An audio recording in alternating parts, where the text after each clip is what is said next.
Perumpamaan tentang bendahara yang tidak jujur. Dan Yesus berkata kepada murid-muridnya, "Ada seorang kaya yang mempunyai seorang bendahara. Kepadanya disampaikan tuduhan bahwa bendahara itu menghamburkan miliknya. Lalu ia memanggil bendahara itu dan berkata kepadanya, 'Apakah yang kudengar tentang engkau? Berilah pertanggungan jawab atas urusanmu, sebab engkau tidak boleh lagi bekerja sebagai bendahara.' Kata bendahara itu di dalam hatinya, 'Apakah yang harus aku perbuat? Tuanku memecat aku dari jabatanku sebagai bendahara. Mencangkul aku tidak dapat, mengemis aku malu.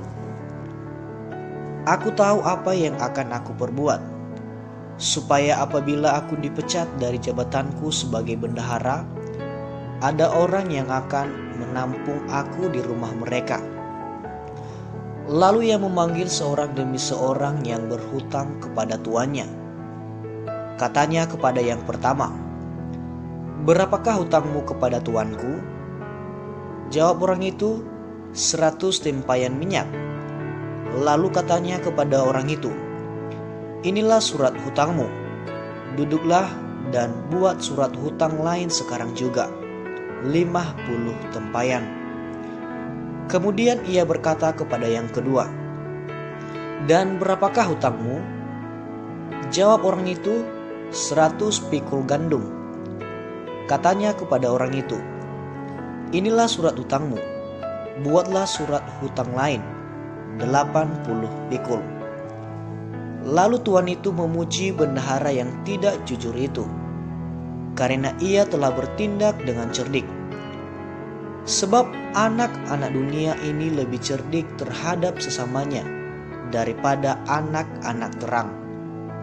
Dan aku berkata kepadamu, ikatlah persahabatan dengan mempergunakan mamun yang tidak jujur, supaya jika mamun itu tidak dapat menolong lagi, kamu diterima di dalam kemah abadi.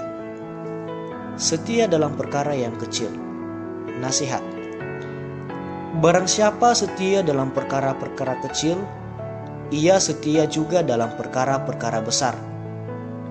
Dan barang siapa tidak benar dalam perkara-perkara kecil, ia tidak benar juga dalam perkara-perkara besar. Jadi, jikalau kamu tidak setia dalam hal mamun yang tidak jujur, siapakah yang akan mempercayakan kepadamu harta yang sesungguhnya? Dan jikalau kamu tidak setia dalam harta orang lain, siapakah yang akan menyerahkan hartamu sendiri kepadamu? Seorang hamba tidak dapat mengabdi kepada dua tuan, karena jika demikian, ia akan membenci yang seorang dan mengasihi yang lain, atau ia akan setia kepada yang seorang dan tidak mengindahkan yang lain. Kamu tidak dapat mengabdi kepada Allah dan kepada Mamon." Semuanya itu didengar oleh orang-orang Farisi, hamba-hamba uang itu, dan mereka mencemoohkan dia. Lalu ia berkata kepada mereka, "Kamu membenarkan diri di hadapan orang, tetapi Allah mengetahui hatimu. Sebab apa yang dikagumi manusia dibenci oleh Allah.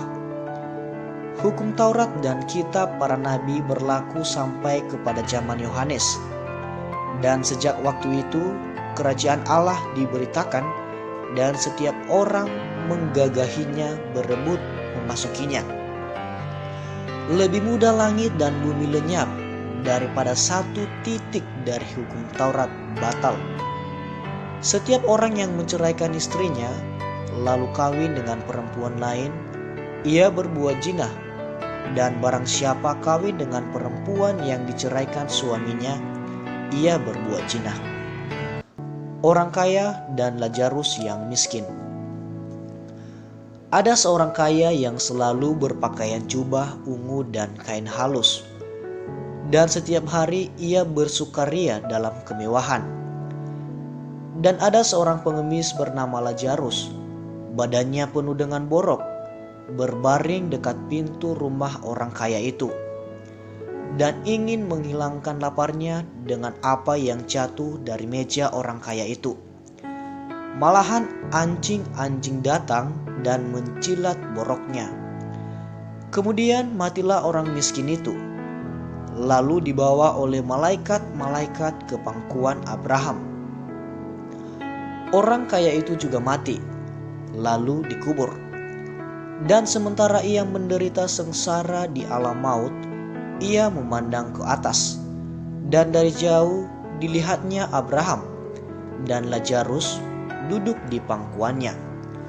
Lalu ia berseru, katanya, "Bapa Abraham, kasihanilah aku.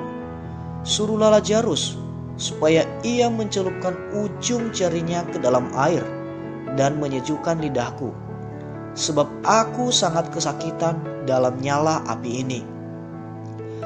Tetapi Abraham berkata, "Anak, ingatlah bahwa engkau telah menerima segala yang baik sewaktu hidupmu, sedangkan Lazarus segala yang buruk. Sekarang ia mendapat hiburan dan engkau sangat menderita.